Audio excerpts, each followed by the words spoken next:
مدینہ منورہ میں ایک بار سوکھا پڑ گیا، بارش ہوتی ہی نہ تھی۔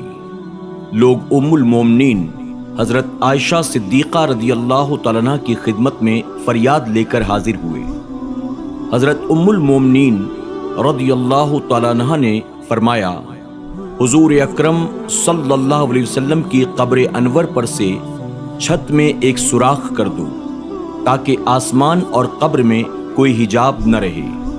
چنانچہ لوگوں نے ایسا ہی کیا تو اس قدر بارش ہوئی کہ کھیتیاں ہری بھری ہو گئیں اور جانور موٹے ہو گئے۔ محدثین لکھتے ہیں کہ آسمان نے جب قبر انور کو دیکھا تو وہ رو پڑا۔ سبق: ہمارے حضور صلی اللہ علیہ وسلم کا فیض پاک وصال شریف کے بعد بھی بدستور جاری ہے۔ حضور کی قبر انور کی زیارت سے ہر آنکھ آنسوؤں سے پھول برسانے لگتی ہے۔